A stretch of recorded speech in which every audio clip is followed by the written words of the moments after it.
What's up, guys? Welcome back to the channel. Here we are with another reaction. In this we have why so many American homes are flimsy. That's actually a really good topic that I'd be intrigued to know more about. So let's dive in and find out. Before we do, however, if you guys happen to enjoy, please don't forget to smash subscribe, give the video a thumbs up. Also, if you'd like to support this channel by becoming a member, all you gotta do is hit that join button, get your exclusive benefits, and let's dive in. You can hear conversations through the walls, footsteps up the stairs, banging pots in the kitchen when you're across the house. That's just life in most American homes. That's facts. Walls are thin and the opposite of soundproof. And something always needs to be fixed. And most homes aren't even that old. There should be no excuse that they're falling apart. But why are they like this, especially when other areas have sturdy, thick houses that last hundreds and hundreds of years? The answer isn't just capitalism, so don't click off the video just yet. It's actually a lot more complex, and the solution isn't easy. You would think it would be capitalism, right? Just build up the homes quick, sell them off quick, make as much money as possible. You would think America. That's why. But I guess we're finna find out some other reasons. If you're looking for one quick thing to blame, you can look towards George Washington's snow. In 1832, the civil engineer was tasked with building a Chicago warehouse as quickly as possible from the local softwood. So he got creative. Snow used 2x4s to assemble hollow walls, several stories high. The method let individual workers handle assembly, leaving only one person to nail it all into place. Oh, wow. Snow completed the warehouse in record time. The method was called balloon framing, and it became the construction method of choice in Chicago. But balloon framing didn't take off until the 1940s, when America was experiencing a post-war boom period. More Americans had money than ever before, and they wanted the American dream, a house. Of course they could suddenly afford to buy homes in sprawling new suburbs, and contractors knew they could make a killing if they could produce enough homes to satisfy the demand. Balloon framing and its successor, platform framing, allowed contractors to frame houses basically overnight. But there was something unique about balloon. So it sounds like demand just absolutely shot up. Demand shot up and supply had to come and meet it, and for the supply to meet the demand, it sounded like balloon framing was the only way to, hey, let's get these houses out quick. Let boom, boom, boom, knock it out next. Boom, boom, boom, knock it out next. And you building these houses really quick because all these Americans got money in their pockets. All of them buying houses, but it might not be the most sturdiest way to build a house. House probably gonna fall apart on you quicker than a good foundation, structurally built house.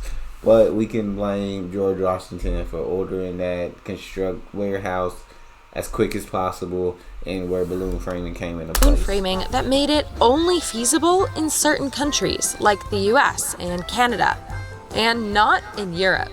Balloon framing requires a massive quantity of long, mature trees.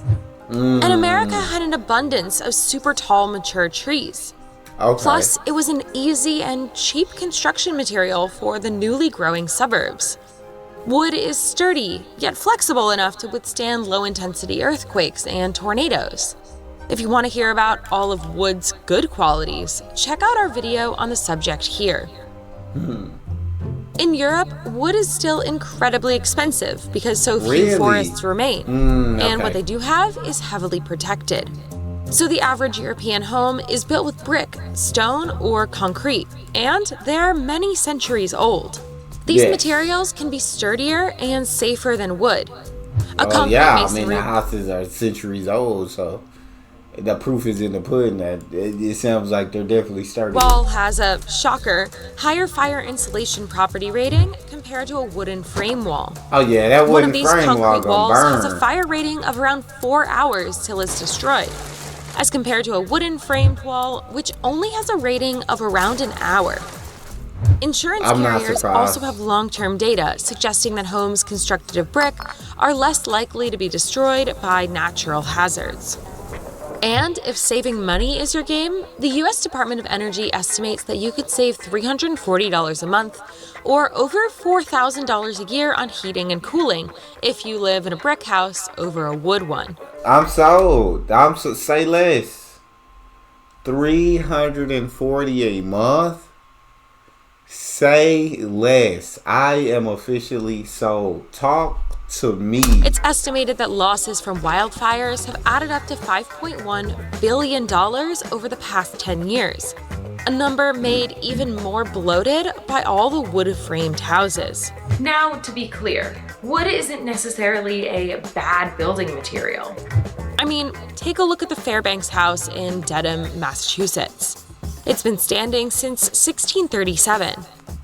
But in general, wood is harder to maintain. In fact, without maintenance, many houses won't make it to 30 years. That's and to crazy. many Americans, that's just the right amount of time. The U.S. Census says that the average American moves houses 11 times in their lifetime. That figure across 16 European countries? About 4 times. Since Americans are constantly moving... I hate moving, bro, with a passion. Moving, and I've moved. I would say since leaving the house when I went to college, I've moved. Well, I won't count the college dorms as a move. I'll count 1, 2, 3, 4. I guess I only really moved 4 times, but I'm only 29. So, I mean, that's 4 times in 11 years that I've had to move. Moving sucks. Moving absolutely. I hate it. Their homes, they don't need them to last as long. They expect a semi-new home wherever they go because with the increased owner turnover, regular maintenance isn't normally done. It's easier just to rip it down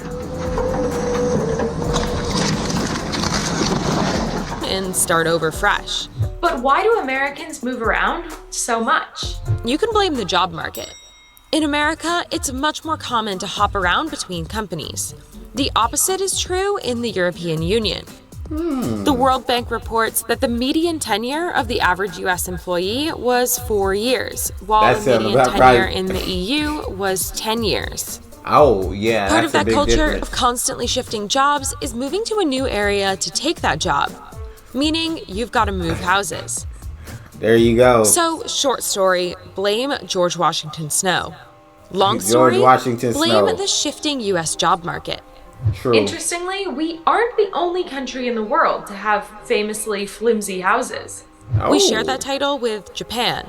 Okay. And they're actually worse than us. What houses in Japan depreciate like cars do in the US. After 20 years, a Japanese house typically loses all of its value and is, on average, torn down just 30 years after being built.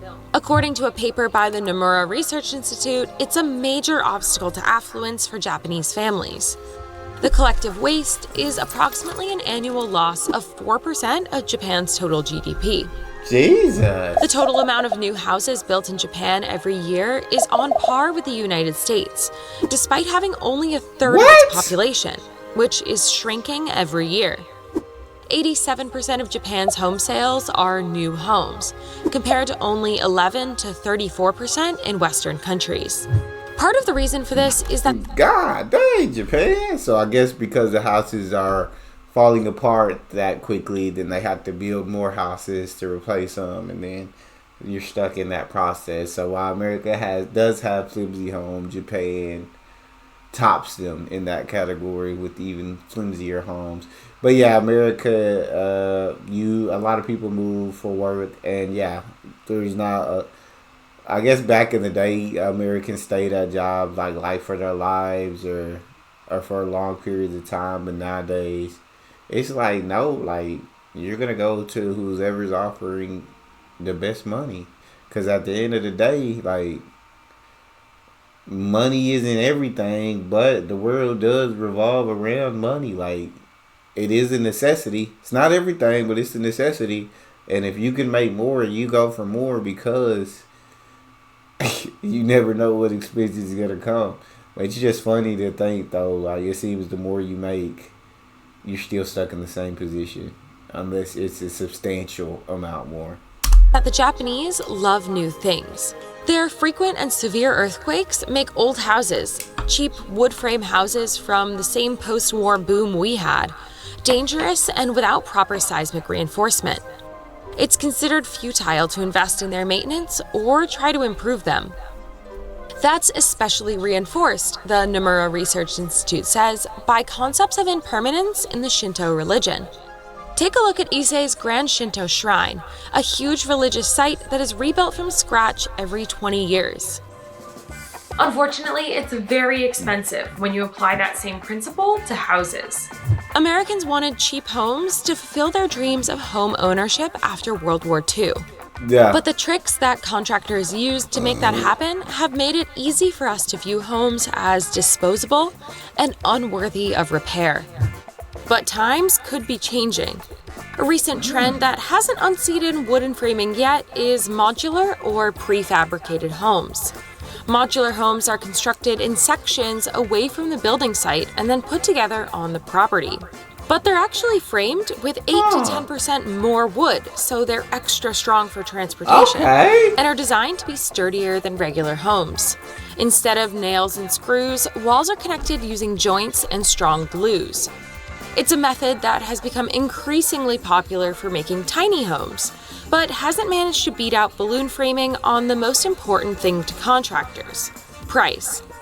Modular homes sell for less than regular homes, even though they can be slightly cheaper to make, so contractors avoid them in favor of more profit. If Americans decided to stay put in one home and invest in it, that might change. But the cheap efficiency of wooden framing and the necessity of moving to advance one's career are hard lures to resist, especially when everyone else is doing it. So I suppose you can really just blame it on trying to keep up with the Joneses. There you go. How many times have you moved in your life? Let us know in the comments. Make sure you like this video, click subscribe, and don't forget to ring the bell for post notifications. We'll see you next time. Yeah, I'd say 4. Yeah, 4 already. And then we're looking at number 5 next year because with our son now being about 2 months old, when he gets to kind of crawl and everything, we want more space for him, and we want him to have his own room. So we're gonna move into a bigger place so that he does have that space. So it'll be 5 times next year. Hopefully that's it for like 10, 15 years. I don't know. Depends if I can make some more money or not. So help me do that by sharing the video, but really by liking, subscribing, commenting. Also check out the next one. I'll see you guys next time.